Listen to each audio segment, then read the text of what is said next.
आदाब, अदब और तहजीब के इस सफ़र में आपका फिर से इस्तकबाल है। मैं हूं नगमा गुलजार और आप देख रहे हैं जिंदगी है गुलजार। आज हम बात करने जा रहे हैं एक नोबल लॉरिएट जिन्हें मजिशियन ऑफ द पेन भी कहा जाता है, जिन्होंने भारत को सिर्फ एक देश नहीं, एक जीवित धड़कती रूह के रूप में महसूस किया। रविंद्रनाथ टैगोर। उनका नाम लेते ही मन में एक अलग ही शांति उतर जाती है, जैसे कभी जनगण मन का स्वर तो कभी एकला चलो की पुकार। टैगोर सिर्फ कवि नहीं थे, वो एक फिलोसोफर थे, एक आर्टिस्ट और सबसे बढ़कर एक ह्यूमैनिस्ट। उन्हें दुनिया गुरुदेव के नाम से जानती है, लेकिन क्या आप जानते हैं उन्हें ये उपाधि देने वाला शख्स कौन था? महात्मा गांधी, जिन्होंने टैगोर के गीत, उनकी सोच और उनके जीवन में एक आध्यात्मिकता देखी। उन्होंने कहा, टैगोर एक ऐसे गुरु हैं जो सिर्फ ज्ञान नहीं देते, रूह को भी रोशन करते हैं। तब से ही उन्हें प्यार से हम गुरुदेव कहने लगे, लेकिन ये रिश्ता एक तरफा नहीं था। रविंद्रनाथ टैगोर ने ही सबसे पहले गांधी को महात्मा कहा था। दो महान आत्माएं, एक ने दूसरे को गुरुदेव और दूसरे ने पहले को महात्मा कहा। इतिहास में ऐसे लम्हे बहुत कम होते हैं, दो रूहानी नेता एक दूसरे का दर्जा इतना ऊंचा उठाते हैं। टैगोर ने जब भारत नाम की कविता लिखी तो उन्होंने इस देश को न जमीन के टुकड़ों में बांटा, न जातियों के पत्तों में लिखा।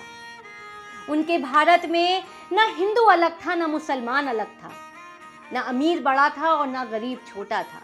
चलिए आज उनकी एक प्रसिद्ध कविता सुनते हैं, भारत तीर्था, यानी on the shores of Bharat.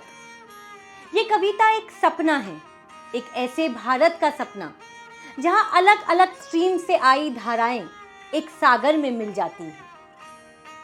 उन्होंने लिखा, on the shores of Bharat where men of all races have come together. Oh, awake my mind, standing here with outstretched arms. I send my salutations to the God of humanity, at whose call no one knows. Came floating streams of men and merged into the sea of Bharat. Today, the West has opened its doors, and from there came gifts. Giving and taking, all will be welcomed on the shores of Bharat, where men of all races have come together. Come, O Aryan and non-Aryan, come, O Hindu and you Muslim, come, O English and you Brahmin, purify your mind and clasp the hands of all. Come, O downtrodden, and let vanish all the burdens of your humiliations. Tarry not, but come you all, to anoint the mother on the shores of Bharat, where men of all races have come together.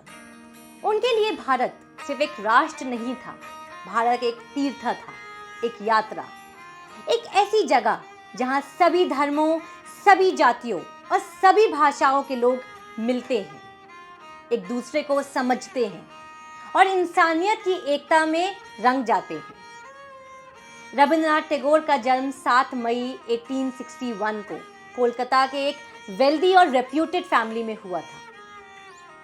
उनका परिवार बंगाल की renaissance का हिस्सा था, संगीत, कला और समाज सुधार के प्रति जागरूक। उनका बचपन फॉर्मल स्कूलिंग से ज़्यादा प्रगति, संगीत और कविता से भरपूर था। फॉर्मल तालीम में उनका दिल कभी नहीं लगा। उनकी एजुकेशन का स्कूल था प्रगति, तन्हाई और सोच विचार। इसी जज्बात से उन्होंने बनाया शांति निकेतन, एक ऐसी तालीमी जगह जहां इल्म और रूहानियत का संगम हो। Tagore wrote poetry as an 8-year-old. At the age of 16, he released his first substantial poems under the pseudonym Bhanu Simha, the Sun Lion. Tagore was known as Gurudev, Kobi Guru or Biswa Kobi. His works emphasized on humanism and at the same time ignited the spirit of nationalism among the people. वो कहते हैं कि आइए हम ये प्रार्थना ना करें कि हमारे ऊपर खतरे ना आए, बल्कि ये प्रार्थना करें कि हम उनका निडरता से सामना कर सकें। और यही कल्पना बनी गीतांजलि, एक ऐसी बुक जिसमें प्रार्थना थी, प्रेम था और प्रकृति का स्पर्श था। 1913 में रविंद्रनाथ टैगोर बने पहले नॉन यूरोपियन लेखक जिन्होंने नोबेल प्राइज फॉर लिटरेचर जीता। ये पुरस्कार उन्हें मिला गीतांजलि सॉन्ग ऑफरिंग्स के लिए, जिसका इंग्लिश ट्रांसलेशन भी उन्होंने खुद ही किया। उन्होंने अपनी भाषा में लिखा, अपने संस्कार से लिखा, लेकिन दुनिया ने उसमें सार्वभौमिक सच्चाई देखी। वेस्ट में उनकी कविताओं को स्पिरिचुअल और लिरिकल कहा गया और इंडिया में उनका हर शब्द बना आज़ादी का मंत्र। सोचिए, एक ऐसे दौर में जब दुनिया भारत को बैकवर्ड समझती थी, वहीं टैगोर ने नोबेल प्राइज जीतकर न सिर्फ अपना बल्कि पूरे भारत का सर ऊंचा किया और दुनिया ने कहा, this is not just poetry, this is prayer in motion. जब अंग्रेजी हुकूमत हमारे जज्बात को कैद कर रही थी, तब टैगोर के अल्फाज उन कैद खानों के ताले तोड़ रहे थे।